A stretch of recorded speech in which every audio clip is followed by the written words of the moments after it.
भाई ये राजस्थान वाले इन्होंने ऐसा किया है जैसे मेहमान को घर बुलाया, उसे घर दिखाया, घुमाया, हर एक चीज़ें के बारे में बताया, फिर उसे यहाँ तक ये भी बता दिया कि भाई आज डिनर बहुत बढ़िया बन रहा है, कि अपन को नान मिलेगी, गार्लिक नान मिलेगी, पूड़ियाँ हैं, पनीर लबाबदार वगैरह वगैरह चीज़ें, अलग अलग तरीके की डिशेस मिलेगी। वो मेहमान एकदम टाइट है कि भाई आज डिनर में एकदम महफिल जमेगी। फिर उसे डिनर में बुलाया ही नहीं, उसको पूछा ही नहीं कि भाई कुछ खा लो, ठीक है, खुद ही पूरा माल सफेद गए। और ऊपर से जाते जाते उसे ये बोल दिया भाई अगली बार जल्दी आना वरना डेजर्ट मिस हो जाएगा। भाई सीएसके बाहर कड़ी सोच रही थी यार भाई कम से कम पापड़ तो दे दो, राजस्थान वालों ने वो भी नहीं दिया। यार क्या बात है सीएसके, मतलब अभी तक अगर आप बात करो तो स्टार्टिंग से हम यही बोल रहे हैं कि आरसीबी अपना प्रीवियस ईयर का फॉर्म लेकर के आई है। एमआई भी अच्छा खेल रही है, एमआई भी अपने पैरामीटर्स को पूरी तरीके से फुलफिल करते हुए स्टार्टिंग से ही बढ़िया खेल रही है, जो कि जनरली वो नहीं खेलती। सीएसके भाई तुमको नहीं लाना था, तुमको अपना पुराना फॉर्म लेके नहीं आना था, क्योंकि 2025 वाला फॉर्म बहुत अच्छा था आपका। ये भी वही किए, ये भी अपना 2025 वाला फॉर्म लेके ही आए हैं कि नहीं हम भी अपना फॉर्म लेके आएंगे। अरे खुद का एक वर्ल्ड कप विनिंग बंदा आपकी टीम में आया है, जिसने बहुत बड़ा जो है कि चेंज की फॉर्म में वो गया था। उसने अपनी T20 अपनी नेशनल T20 टीम को लिफ्ट कर दिया था, उसके फॉर्म के भी लगा दिए भाई इन्होंने, उसके फॉर्म का ही बेड़ा गर्क कर दिया। हाँ, बेचारा संजू सैमसन है, वो बंदा इंडियन टीम में आकर के कितना बढ़िया खेला था। उसने पूरे इंडियन टीम को जो है कि वर्ल्ड कप विनिंग कैंपेन में बहुत अच्छा, मतलब एक तरीके से मान लो क्वार्टर फाइनल, सेमीफाइनल, फाइनल बहुत। लेकिन इन्होंने क्या किया भाई, उसकी भी फॉर्म चली गई। इन्होंने पता नहीं क्या ही मंत्र मारा है चेन्नई में भाई। 51 रन, हाँ 51 रन पर आधी टीम ही समेट दी थी राजस्थान। मतलब जैसे सीएसके भी एकदम तैयार खड़ी हो कि भाई ऐसा करते हैं, भाई इनके घर आए हैं तो 51 रुपए का सगुन चढ़ा करके जाते हैं। ओके भाई, सो जैसा कि आप लोगों को पता है कि आज मैच था राजस्थान और चेन्नई के बीच में। मैच मुझे लगा कि कांटे का होगा, बिकॉज चेन्नई ने पूरी टीम ही बदल दी थी। जो भी उन्हें फ्लॉज वगैरह लगे वो सारी चीज़ें रख करके, एटलीस्ट बैटिंग तो मुझे लग रहा था कि बैटिंग तो क्लिक करेगी, because batting was very good. But दिक्कत किधर आई? दिक्कत भाई बॉलिंग में थी। बट यहाँ भाई स्टार्टिंग से बैटिंग ने क्या गजब का कोलैप्स दिखाया भाई। कोई भी जो है कि लग ही नहीं रहा था, कोई बैट्समैन ऐसा नहीं लग रहा था कि जो कि प्रॉपर टच में हो, जो कि रन बनाने के लिए जाए। ठीक है, मैं यहाँ लिख करके लेके आया भाई संजू सैमसन एक कट का पीछे से चौका लगता है, देन उसके बाद संजू सैमसन भाई एक क्रॉस बैटेड शॉट खेलने जाते हैं। उस क्रॉस बैटेड शॉट को खेलते हुए वो आउट हो जाते हैं। भाई इस बंदे की पूरी प्रॉपर फॉर्म थी, इंडियन टीम को ये जिता करके ला रहा है। उसके बाद ऋतुराज गायकवाड़ का भी भाई वही 8-10 गेंदें वो खेलता है, उसके बाद एक चौका मारता है। चौका मारने के बाद आर्कर ने उसके आर्क बदल दिए भाई, लपेट दिया उसे। भाई देखो, जब तक सीएसके खेल रही थी तब तक ये लग रहा था कि इट्स अ बॉलिंग पिच, इस तरीके से विकेट्स गिरती चली जा रही। लेकिन जब आरआर खेलने आई तब लग रहा था भाई कि अब ये बैटिंग पिच हो गई। पिच की कोई गलती नहीं थी भाई, एकदम स्किल सेट का डिफरेंस लग रहा था। ये टीम कॉम्बिनेशन अच्छी थी। एटलीस्ट हम बैटिंग ऑर्डर की बात कर सकते हैं कि बैटिंग ऑर्डर बहुत अच्छा था, कि भाई अनएक्सपीरियंस बंदे भी हैं, एक्सपीरियंस बंदे भी हैं, ठीक है। तो एक कॉम्बिनेशन के फॉर्म में ये टीम चल सकती थी।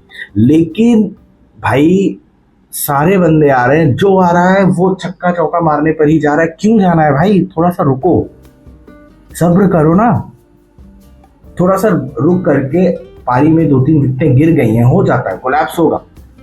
जब आप T20 खेलने जाओगे, आप स्टार्टिंग से ही मारने के लिए देखोगे, अच्छे रन बनाने के लिए देखोगे, स्पेशली जब आप बैटिंग पहले कर रहे हो, तो बहुत अच्छा है कि आपका 1-2 विकेट तो आपको लेके चलना चाहिए, कि आपको 1-2-3 विकेट तक फर्स्ट 3 बॉलों को तो आप कंसीडर ही नहीं कर रहे हो अपने प्लेइंग 11 का हिस्सा। आप ये मान करके चल रहे हो कि भाई ये बंदे मारेंगे, ये बंदे जाएंगे उड़ाएंगे, लगी तो लगी, नहीं तो ठीक है अपन सेट कर लेंगे, कम से कम हमें स्टार्ट बहुत अच्छा मिलेगा, हम पावर प्ले को कैश कर पाएंगे, ये सारी चीजें हो पाएंगी। बट ये टीम, अगर आपके पहले 3 विकेट जल्दी गिर जाते हैं तो आप थोड़ी देर के लिए, बिकॉज आप रीबिल्डिंग फेज में जाते हो, आपके जो चौथे 5वें नंबर के बल्लेबाज होते हैं या फिर जो 2 बल्लेबाज अभी क्रीज पर बचे हुए हैं, वो कुछ देर रीबिल्डिंग करते हैं, और सीएसके के पास पूरा रीबिल्ड करने का टाइम था, पूरा टाइम था सीएसके के पास रीबिल्ड करने का। अगर उस पर्टिकुलर फेज में विकेट को रोका जाता, विकेट को रोक करके वहां थोड़ा सा रीबिल्ड किया जाता है, पिच के ऊपर अगर थोड़ा टाइम बिताया जाता, तो ये इसको हारना तब भी शायद से तय था, क्योंकि जिस प्रकार की गेंदबाजी भी सीएसके ने की है, वो गेंदबाजी भी काफी अच्छी रही नहीं सीएसके के लिए। तो मैं ये नहीं कहूंगा कि क्या ये जीत जाते, शायद से नहीं जीत पाते, बट एटलीस्ट एक रिस्पेक्टेबल टोटल तक ही जरूर पहुंच पाते। और सीएसके की बैटिंग को एक कहते हैं ना कि पंच अबव इट्स वेट ही करना पड़ेगा, क्योंकि बॉलिंग में जो कमियां हैं उनको छिपाने के लिए बैटिंग को एक्स्ट्रा कुशन देना पड़ेगा। अगर बैटिंग ही इस तरीके से धराशायी हो जाएगी सीएसके की, तो फिर दिक्कत में आ जाएंगे भाई। मतलब आप खुद सोचो कि जैसे मान के चल संजू सैमसन पहले लपेट दिया गया, ऋतुराज गायकवाड़ भी पहले लपेट दिया गया, आयुष महात्रे आते ही बेटा पहली ही बॉल पर उसका जो है कि पीछे जुड़ेल के पास कैच चला जाता है, बर्गर की एक बाउंसर आती है। मतलब मैं थोड़ा लकी मानूंगा उस बच्चे को कि पहला मैच खेल रहा है, ऑब्वियसली इतनी बड़ी फ्रेंचाइज है, उसके ऊपर बहुत ज्यादा प्रेशर रहा होगा। तो जितने भी यंगस्टर्स खेल रहे हैं ना, उनका आज रोल नहीं था। उसको बाउंसर पड़ती है, ग्लव्स को एकदम ब्रश करते हुए वो बॉल जुड़ेल के पास जाती है, ये अपील करते हैं, आउट नहीं मिलता है, देन रिव्यू होता है और उसको बेचारे को आउट दे दिया जाता है। ठीक है, ये 3 विकेट गए। उसके बाद मैथ्यू शॉट और इन्होंने सरफराज खान को बुलाया था। सरफराज खान क्या था भाई? इम्पैक्ट सब्स्टिट्यूट, कि हम फंस गए, हम बचा लो। अब इन्हें क्या करना चाहिए था? इन्हें रुक करके इन 2 बैट्समैन को रीबिल्ड करना चाहिए था, क्योंकि मैं बता रहा हूँ संजू सैमसन ने 7 गेंदें खेली हैं, ऋतुराज गायकवाड़ की 11 गेंदें, 20-24 3-4 ओवर के करीब में इनके 3 विकेट्स आउट थे। उसके बाद एटलीस्ट आप 3 ओवर और लेते, 5-6-7 नहीं करते इन कैश पावर प्ले, आप एटलीस्ट एक बिल्ड करके एक प्लेटफॉर्म लेकर के जाते, ताकि लास्ट में जो बैट्समैन आते वो थोड़ा सा रश इन कर पाते, थोड़ा कुछ रन जुटा पाते। और लास्ट में जिस प्रकार से मैं बता रहा हूँ आपको, लास्ट में खेला भी है जेमी ओवरटन, 36 गेंद पर 43 रन, उसने थोड़ा सा बनाने की कोशिश की है, टिका है, वो टिक करके बनाया है। अगर इसी तरीके से 43 रन या 40 रन या 30-35 रन के भी 2-3 और आ जाते, तो सीएसके थ्रू थी वो 140-150 का एक रिस्पेक्टेबल टोटल बना देती। वो तो अच्छा हो जेमी ओवरटन का कि उसने 43 रन बनाया। अगर वो भी आकर ऐसे क्रॉस बैटेड रैश शॉट्स खेलता ना, तो माइट भी सीएसके 100 के अंदर निपट गई थी भाई। एकदम पक्की बात थी कि ये लपेट दिए थे भाई। ठीक है, फिर उसके बाद जो है कि फिर नूर अहमद, मैट हेनरी, अंशुल कंबोज, इनसे क्या ही एक्सपेक्ट करना, ज्यादा बॉलर्स, ठीक है। बट जेमी ओवरटन ने ठीक बैटिंग किया भाई। मतलब जिस तरीके का सीएसके ने प्रेशर दिया था, बिकॉज सीएसके खुद के ऊपर प्रेशर लेकर चल रही थी, एक आध विकेट गिरने के बाद जो है कि सबके ऊपर थोड़ा थोड़ा प्रेशर आ गया। हालांकि जेमी ओवरटन ने कुछ रन बनाए। भाई बॉलिंग की बात करते हैं राजस्थान की बॉलिंग टॉप नॉच। आर्चर, भाई आर्चर का अलग है, पूरा लूप ही चला है। आर्चर को राजस्थान पहली लेकर के आई, राजस्थान ने उन्हें खेला, राजस्थान में सुपर परफॉर्मेंस दिया।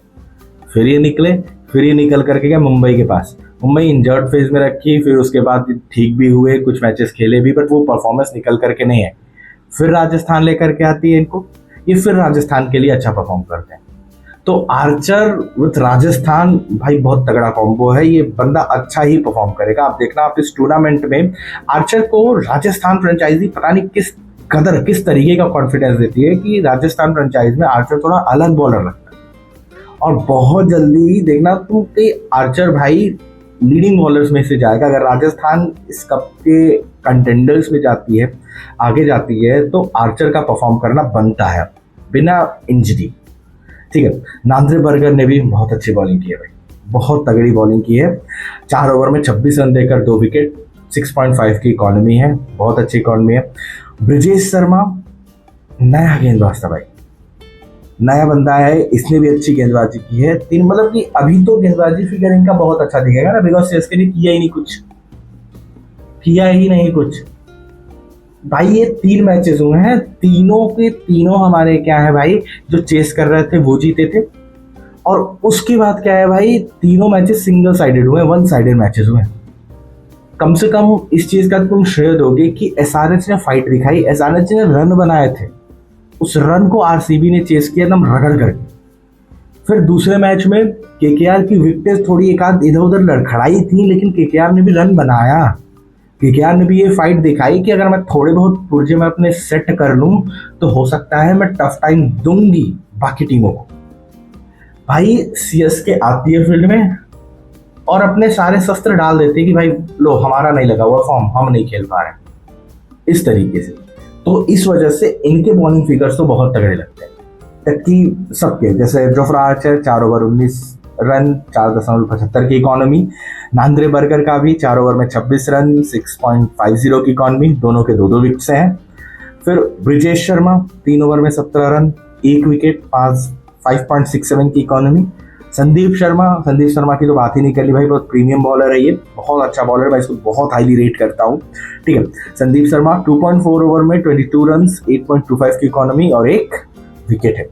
रवि बिश्नोई 3 ओवर में 16 रन, 1 विकेट, 5.33 की इकॉनमी। और एक बंदा, अ फॉर्मर सीएसके प्लेयर, ये बंदा आया ही था सीएसके को लपेटने के लिए। जैसे भाई ने एक ही ओवर में 2 लपेट दिए, भाई ने 3 ओवर में 18 रन देकर 2 विकेट ली हैं। और भाई आया जो है कि 2 ओवर मतलब 1 ओवर में ही 2 बंदों को लपेट दिया। पहला तो ठीक है, अपन मानते हैं, पहला सरफराज खान गया, सरफराज खान गुड टच में लग रहा था। सरफराज जब इम्पैक्ट में आया ना, वो पुल में चौका छक्का वगैरह भी लगाता है, 2 छक्के 1 चौके आएंगे उसने मारे हैं। ठीक है, तो वो अच्छा लग रहा था, लेकिन एलबीडब्ल्यू हो जाता है जडेजा की बॉल पे। जडेजा के हमें पता है कि लाइन टू लाइन एकदम लेंथ पर स्टिक करके वो बॉल करते हैं, स्टम्प टू स्टम्प बॉलिंग करते हैं, तो उसमें बंदा फंसा। शिवम दुबे क्या कर रहा था भाई, आता है क्या कड़ी दे के पहला ही बॉल पे एकदम टक से छक्का लगाता है। लेकिन जडेजा एक अलग लेवल का प्लेयर है भाई, उसने उसी ओवर में उसे भी लपेट दिया। 1 ओवर में इन दोनों बंदों को चलता किया, कमर से तोड़ दी एकदम पूरी सीएसके की उसने। ठीक है भाई, इतना काफी नहीं था, इतनी बेइज्जती से आरआर का मन नहीं भरा, तो भाई जो है कि घर के छोटे बेटे को लगा दिया, है ना। एक होता है ना कि भाई मेहमानों वाला, जो मैंने आपको बताया कि पहले मेहमान बुलाओ, उनको पूरा घर वर घुमाया, खाना वाना बताया, खिलाया कुछ न, और लास्ट में जाते जाते 2 झापड़ भी लगवाया अपने घर के छोटे बच्चे। मतलब फुल ऑन प्रॉपर बेइज्जती। भाई क्या बंदा है यार ये। लास्ट ईयर सब बोल रहे थे इट वाज अ फ्लूक की वैभव सूर्यवंशी चला राजस्थान के लिए, बट वो प्रूव कर रहा है भाई इस ईयर कि नहीं, वो फ्लूक नहीं था, वो मतलब मेरा है, वो उस तरीके का स्किल सेट है कि मैं पहली गेंद से तड़ी देकर खेल सकता हूँ। I am a proper T20 opening batsman. मेरे को ला करके इंडिया की जर्सी दो, मैं दिखाता हूँ, मैं एक तरीके से पूरा टेबल टर्न अराउंड कर दूंगा कि भाई मैंने पूरे वर्ल्ड को बता देना है कि ओपनिंग T20 में कैसे करते हैं। वो हर बंदे को मार रहा है भाई, किसी को उसने नहीं छोड़ा। तुम्हारा 17 गेंद, इवन मुझे लगता है कि वो 14-15 गेंद में ही 50 रन कंप्लीट कर गया था, I am not so sure, लेकिन 14-15 गेंद में ही वो 50 रन कंप्लीट कर गया था। बाद के 2 गेंदें उसने थोड़ी खेली हैं और 17वें पर वो आउट हो गया। मतलब 14 ओवर तक में उसने 50 रन कंप्लीट कर लिए थे। और सोच रहे हो मतलब तड़ी दे के बहुत लंबे लंबे लंबे लंबे छक्के मार रहा है। उसका एक कैच भी छूटा, उसका एक कैच ड्रॉप हुआ था, हालांकि कैच हो जाना चाहिए था, यंगस्टर्स नहीं छोड़ा है। आई गेस मुझे लगता है कि कैच ड्रॉप उनका किया है आपका कार्तिक शर्मा या आयुष महात्रे ने किया है। गेस आयुष महात्रे ने कैच ड्रॉप किया है उनका। बट भाई वो प्लेयर ही वैसा है, वो मारेगा, उसे कैच वैच से फर्क नहीं पड़ता, वो फर्स्ट बॉल पर भी आउट हो सकता है, और अगर वो चल गया तो वो उखाड़ के रख देगा, जैसे जैसे अभिषेक शर्मा चलता है। बट मुझे लगता है कि अभिषेक शर्मा से भी एक कदम आगे का बंदा है ये उससे भी ज्यादा एक्सप्लोसिव। सो वही हुआ भाई, इसने घोर बेइज्जती की फिर सीएसके की। ये वहां पहुंचते हैं, पहुंचने के बाद जो है कि जो ताबड़तोड़ पहली बॉल इसने खड़ी कर दी, पहली बॉल एकदम तार से लगाया, उस पे कैच। अब जब कैच छूट ही गया, फिर उसके बाद इसने नहीं छोड़ा, फिर जो है कि लगाई है भाई, लंबे लंबे छक्के मारे हैं, पूरे 4 चौके 5 छक्के लगाए इसने, तब जाकर के इसका 14 गेंद पे 50 रन कंप्लीट हुआ। उसके साथ सेकंड फीडर का कौन रोल प्ले कर रहा था, यशस्वी जायसवाल, जिसको हम प्रॉपर एग्रेसिव बैट्समैन बोलते हैं। उसने भी 36 बॉल में 38 रन बनाए, ऑलमोस्ट 105 का स्ट्राइक रेट से बनाया ना, इसको हम एग्रेसर बोलते हैं। उसके सामने उसका देखो, वो 305 की स्ट्राइक रेट से बन बना कर गया है। उसके बाद ध्रुव जुरेल आते हैं, ध्रुव जुरेल ने भी एक आध अच्छे शॉट्स खेले, बट ध्रुव जुरेल जो है कि आउट हो गए थे। ओके, लास्ट में Yashasvi Jaiswal not out, 36 ball 38 run, और रेयान पराग 11 बॉल पे 14 रन, इन्होंने मैच कंप्लीट किया। ठीक है, फिर अगर बॉलर्स की बात करोगे, मैट हेनरी 3 ओवर में 40 रन, 13 की इकोनॉमी से पिटा है बंदा। खलील 3 ओवर में 17 रन, 5.67 की इकोनॉमी। अंशुल कंबोज को 3 ओवर में 27 रन पड़े, 2 विकेटें इनको मिली हैं, ये चीज याद रखिएगा, 2 विकेटें इन्हीं को मिली हैं, बाकी और किसी को विकेटें नहीं मिली है 9 की इकोनॉमी से। फिर उसके बाद नूर अहमद ने 2 ओवर में 24 रन दिए 12 की इकोनॉमी से। जेमी ओवर्टन ने 1 ओवर में 14 रन दिया 14 की इकोनॉमी से। और मैथ्यू शॉट की पहली बॉल आती है, ठीक है क्या, और उस पर जो है 1 रन बनता है और ये मैच खत्म। शॉट। सो यही था भाई टुडेज मैच एनालिसिस कि आज यही हुआ, सीएसके की बैटिंग बहुत ही बेकार हुआ है। बैटिंग को बहुत पुश करना पड़ेगा, तब जाकर के कहीं बॉलिंग में जो कमियां हैं वो सुधर पाएंगी। Okay, thank you for joining, have a nice day.